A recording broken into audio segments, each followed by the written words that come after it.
You know, if you take people, and I've told you this, and you expose them voluntarily to things that they are avoiding and are afraid of, you know, that they know they need to overcome in order to meet their goals, their self-defined goals.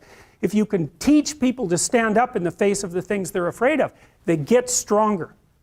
And you don't know what the upper limits to that are, because you might ask yourself, like, if for 10 years, if you didn't avoid doing what you knew you needed to do, by your own definitions, right, within the value structure that you've created, to the degree that you've done that, what would you be like? Well, you know, there are remarkable people who come into the world from time to time, and there are people who do find out over decades-long periods what they could be like if they were who they were, if they spoke their being forward. And they get stronger and stronger and stronger, and we don't know the limits to that. We do not know the limits to that. And so you could say, well, in part, perhaps the reason that you're suffering unbearably can be left at your feet, because you're not everything you could be, and you know it. And of course, that's a terrible thing to admit, and it's a terrible thing to consider, but there's real promise in it, right? Because it means that perhaps there's another way that you could look at the world, and another way that you could act in the world, so what it would reflect back to you would be much better than what it reflects back to you now. And then the second part of that is, well, imagine that many people did that, because we've done a lot as human beings. We've done a lot of remarkable things, and I've told you already, I think before, that today, for example, about 250,000 people will be lifted out of abject poverty, and about 300,000 people attached to the electrical power grid. We're lifting people out of poverty collectively at a faster rate that's ever occurred in the history of humankind by a huge margin. And that's been going on unbelievably quickly since the year 2000. The UN had planned to have poverty between 2000 and 2015, and it was accomplished by 2013. So there's inequality developing in many places, and you hear lots of political agitation about that. But overall, the tide is lifting everyone up, and that's a great thing, and we have no idea how fast we could multiply that if people got their act together and really aimed at it. Because, you know, my experience is with people that we're probably running at about 51% of our capacity. I mean, you can think about this yourselves. I often ask undergraduates how many hours a day you waste, or how many hours a week you waste, and the classic answer is something like 4 to 6 hours a day. You know, inefficient studying, watching things on YouTube that not only do you not want to watch, that you don't even care about, that make you feel horrible about watching after you're done. That's probably 4 hours right there. You know, you think, well, that's 25 hours a week, it's 100 hours a month, that's 2.5 full work weeks, it's half a year of work weeks per year. And if your time is worth $20 an hour, which is a radical underestimate, it's probably more like 50 if you think about it in terms of deferred wages. If you're wasting 20 hours a week, you're wasting $50,000 a year. And you are doing that right now. And it's because you're young, wasting $50,000 a year is a way bigger catastrophe than it would be for me to waste it, because I'm not going to last nearly as long. And so if your life isn't everything it could be, you could ask yourself, well, what would happen if you just stopped wasting the opportunities that are in front of you? You'd be, who knows how much more efficient? 10 times more efficient, 20 times more efficient. That's the Pareto distribution. You have no idea how efficient people get. It's off the charts. Well, and if we all got our act together collectively and stopped making things worse, because that's another thing people do all the time, not only do they not do what they should to make things better, they actively attempt to make things worse because they're spiteful or resentful or arrogant or deceitful or homicidal or genocidal, or all of those things all bundled together in an absolutely pathological package. If people stopped really, really trying just to make things worse, we have no idea how much better they would get just because of that.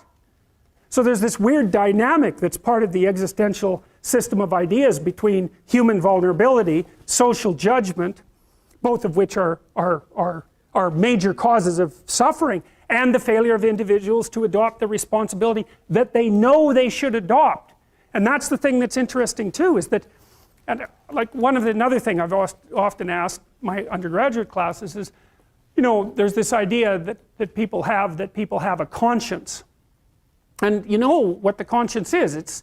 It's this feeling or voice you have in your head just before you do something that you know is stupid, telling you that probably you shouldn't do that stupid thing. You don't have to listen to it, strangely enough. But you go ahead and do it anyways, and then, of course, exactly what the conscience told you was going to happen inevitably happens, so that you feel even stupider about it than you would if it happened by accident. Because you know, I knew this was going to happen, I got a warning it was going to happen, and I went and did it anyways. And the funny thing too is that that conscience operates within people, and we really don't understand what the hell that is. So you might say, well, what would happen if you abided by your conscience for 5 years or for 10 years? What sort of position might you be in? What sort of family might you have? What sort of relationship might you be able to forge? And you can be bloody sure that a relationship that's forged on the basis of who you actually are is going to be a lot stronger and more welcome than one that's forged on the basis of who you aren't. Now, of course, that means that the person you're with has to deal with the full force of you in all your ability and your catastrophe, and that's a very, very difficult thing to negotiate. But if you do negotiate it, well, at least you have something, you have somewhere solid to stand, and you have somewhere to live, you have a real life. And it's a great basis upon which to bring children into the world, for example, because you can have an actual relationship with them instead of torturing them half to death, which is what happens in a tremendously large minority of cases. Well, it's more than that too, because, and this is what I'll close with, and this is why I wanted to introduce Solzhenitsyn's writings to you. You see, because it isn't merely that your fate depends on whether or not you get your act together and to what degree you decide that you're going to live out your own genuine being. It isn't only your fate, it's the fate of everyone that you're networked with. And so, you know, you think, well, there's 9 billion, 7 billion people in the world. We're going to peak at about 9 billion, by the way, and then it'll decline rapidly. But 7 billion people in the world, and who are you? You're just one little dust mote among that 7 billion. And so it really doesn't matter what you do or don't do, but that's simply not the case. It's the wrong model, because you're at the center of a network. You're a node in a network. Of course, that's even more true now that we have social media. You'll know 1,000 people, at least, over the course of your life. And they'll know 1,000 people each, and that puts you one person away from 1,000,000, and 2 persons away from 1,000,000,000. And so that's how you're connected. And the things you do, they're like dropping a stone in a pond. The ripples move outward, and they affect things in ways that you can't fully comprehend. And it means that the things that you do and that you don't do are far more important than you think.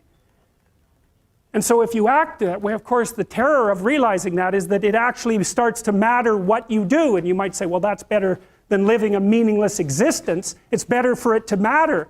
But I mean, if you really asked yourself, would you be so sure if you had the choice? I can live with no responsibility whatsoever. The price I pay is that nothing matters. Or I can reverse it and everything matters. But I have to take the responsibility that's associated with that. It's not so obvious to me that people would take the meaningful path. You know, when you say, well, nihilists suffer dreadfully because there's no meaning in their life and they still suffer. Yeah, but the advantage is they have no responsibility. So that's the payoff, and I actually think that's the motivation. Say, well, I can't help being nihilistic. All my belief systems have collapsed. It's like, yeah, maybe. Maybe you've just allowed them to collapse because it's a hell of a lot easier than acting them out. And the price you pay is some meaningless suffering, but you can always whine about that and people will feel sorry for you, and you have the option of taking the pathway of the martyr, so that's a pretty good deal, all things considered, especially when the alternative is to bear your burden properly and to live forthrightly in the world. Well, what Solzhenitsyn figured out, and so many people in the 20th century, it's not just him, even though he's the best example, is that if you live a pathological life, you pathologize your society. And if enough people do that, then it's hell. Really. Really. And you can read the Gulag Archipelago if you have the fortitude to do that, and you'll see exactly what hell is like. And then you can decide if that's a place you'd like to visit, or even more importantly, if it's a place you'd like to visit and take all your family and friends. Because that's what happened in the 20th century. One of the other things I've learned as a social scientist, and I've been warned about this by, I would say, great social scientists, that you want to be very careful about doing large-scale experimentation with large-scale systems. Because the probability that if you implement a scheme in a large-scale social system, that scheme will have the result you intended is negligible. what will happen will be something that you don't intend, and even worse, something that works at counter purposes to your original intent. And so, and that makes sense, because if you have a very, very complex system and you perturb it, the probability that you can predict the consequence of the perturbation is extraordinarily low, obviously. If the system works, though, you think you understand it because it works. And so you think it's simpler than it actually is. And so then you think that your model of it is correct. And then you think that your manipulation of the model, which produces the outcome you model, will be the outcome that's actually produced in the world. And that doesn't work at all.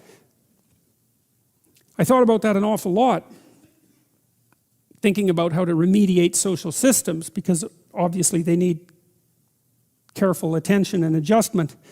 And it struck me that the proper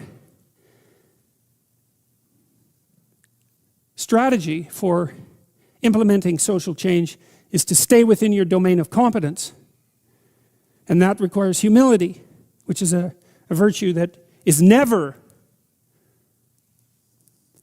promoted in modern culture, I would say. It's a virtue that you can hardly even talk about.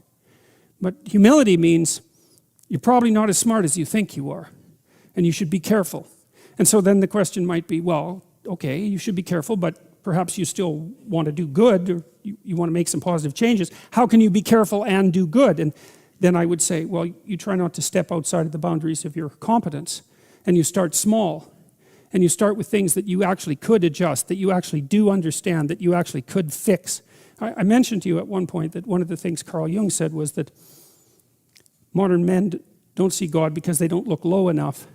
It's a very interesting phrase. And one of the things that I've been promoting, I suppose, online is the idea that you should restrict your attempts to fix things to what's at hand.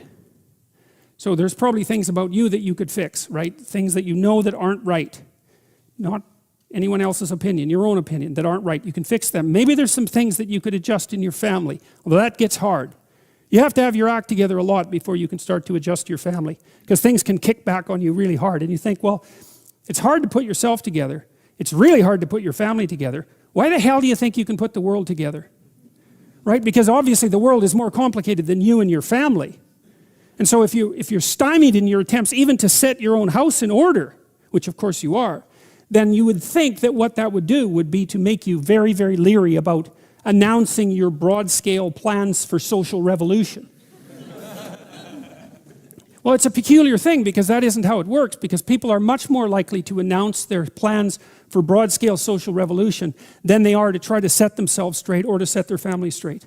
And I think the reason for that is that as soon as they try to set themselves straight or their families, the system immediately kicks back at them, right? Instantly. Whereas if they announce their plans for large-scale social revolution, the lag between the announcement and the kickback is so long that they don't recognize that there's any error there.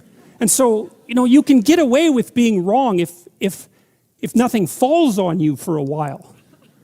And it's also an incitement to hubris, because you can announce your plans for large-scale social revolution and stand back and you don't get hit by lightning, and you think, well, I might be right, even though you're not.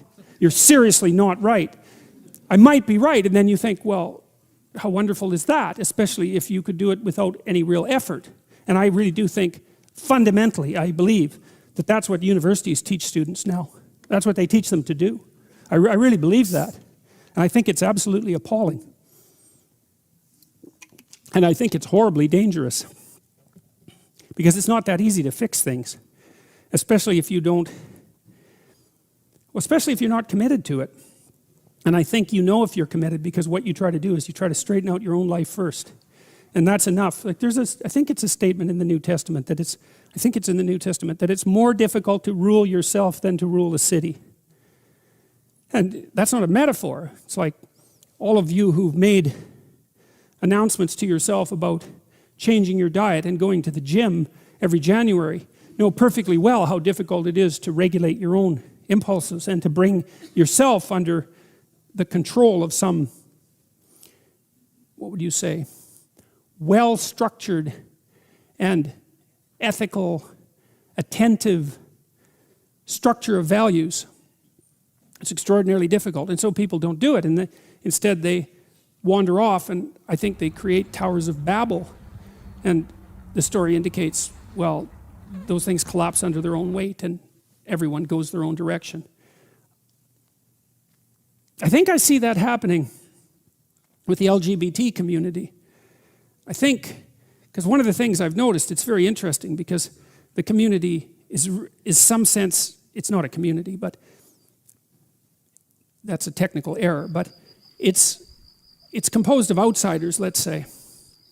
And what you notice across the decades is that the acronym list keeps growing. And I think that's because there's an infinite number of ways to be an outsider. And so once you open the door to the construction of a group that's characterized by failing to fit into the group, then you immediately create a category that's infinitely expandable. And so I don't know how long the acronym list is now. It depends on which acronym list you consult. But I've seen lists of 10 or more acronyms. And one of the things that's happening is that the community is starting to fragment in its interior, because there is no unity.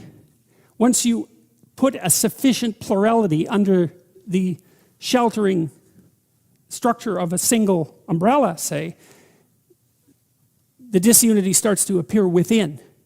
And I think that's also it's a manifestation of the same issue that this particular story is dealing with.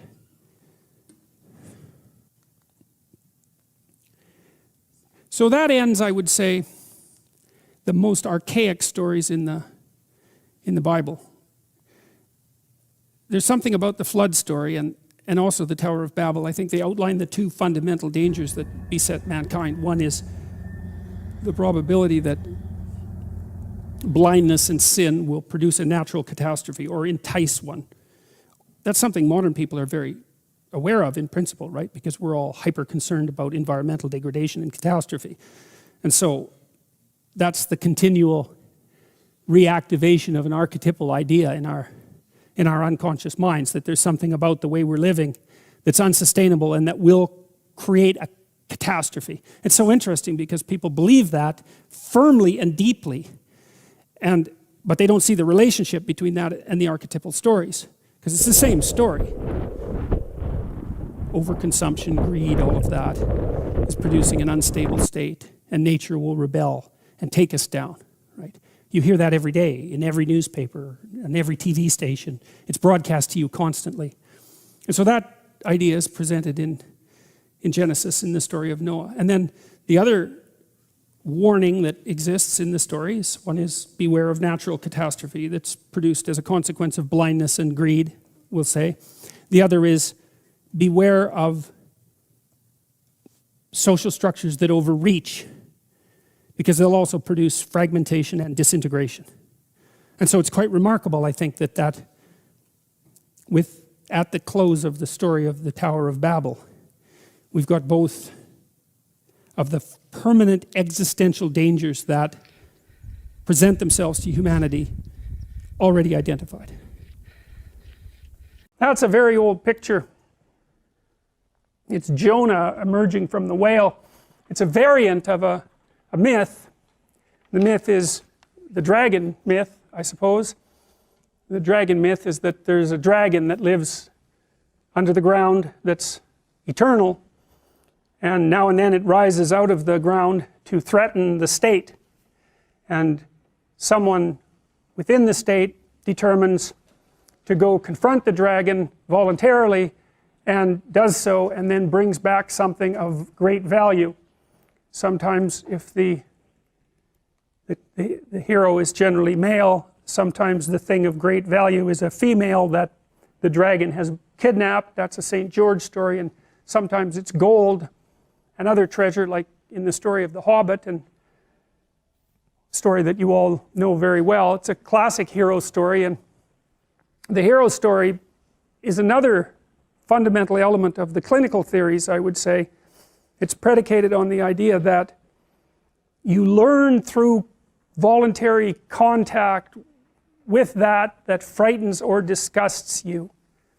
And that's a hallmark of psychoanalytic theory. Carl Jung, who we'll discuss in detail, said his primary dictum was in sterquilinus invenitur, which I'm sure I'm massacring because it's Latin, but it meant in filth it will be found. And one of the hallmarks of the clinical theories is that within the confines of everyone's experience, and you can think about this as experience out in the world or experience in the unconscious mind, there are dirty little secrets, let's say, and skeletons and dreadful old fears and remnants of abuse and memories of pathological behavior and failures of courage that leave you undeveloped, perhaps out of avoidance, and that the psychoanalytic process is precisely the careful encounter with those forgotten and repressed elements of the self, in the hope that a clear encounter will redeem them, unite them with the remainder of your personality, and make you stronger in consequence. And I would say that that's just a variant of the manner in which human beings learn, and we'll talk about this more in relationship to Piaget, because you always learn when you're wrong, which is very annoying. Now, what do you learn when you're correct? You're walking in the world, you're operating in the world, you have a sense of what you want to have happen. You're always looking at the world through this sense of what you want to have happen. You're acting so that what you want to have happen will happen. And when it happens, well, then you're happy because, well, first of all, you get what you want, and that's good, maybe, depending on what you want. But it's also good because if you get what you want when you act, then it turns out that your model of how to act is valid, right? The outcome, that you get what you want, indicates no error on the part of your model. But it's very frequently the case that when you act to get what you want, you don't get what you want. And then that's unpleasant because you don't get what you want, but it's even more unpleasant because it brings with it the hint of a suggestion that the manner in which you're construing the world is incorrect at some indeterminate level. So for example, if you tell a joke at a party, you presume that people will attend, and then when they hear the joke, they will laugh, and then if you tell the joke and it goes flat, or even worse, disgusts and offends people, then you're going to be taken aback, and that's partly because you didn't get what you want, and that's not so good, but it's more because there's something wrong with the way you conceptualize the situation. And then you're faced with a problem, and the problem is the emergence of a domain of the unknown. It's like, well, what kind of mistake did you make? Maybe you're not as funny as you think you are. That could be a big problem. Maybe you're not around people who are the way you think they are. Maybe they don't like you as much as you thought they liked you. I mean, the potential for various paranoid thoughts of increasing severity to come welling up at you in a situation where you make even a trivial social mistake is quite broad. And when you make an error of that sort, you have to face it and sort through all the possibilities so that you can find out what it was that you did wrong and how to retool it so that in the future you don't make the same mistake.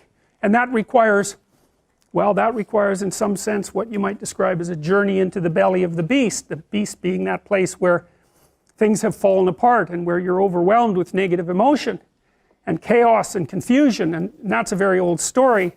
That's the story of the journey to the underworld, and the hero is the person who makes the voluntary journey to the underworld to collect what's been languishing down there, and that's the basic motif of psychoanalytic theory.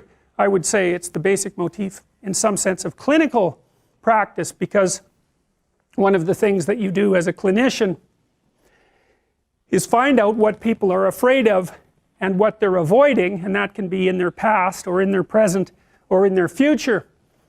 Break it down into smaller pieces and help them devise strategies of approach and mastery, and that improves the quality of their personality and helps develop them into people who won't make the same mistakes over and over again.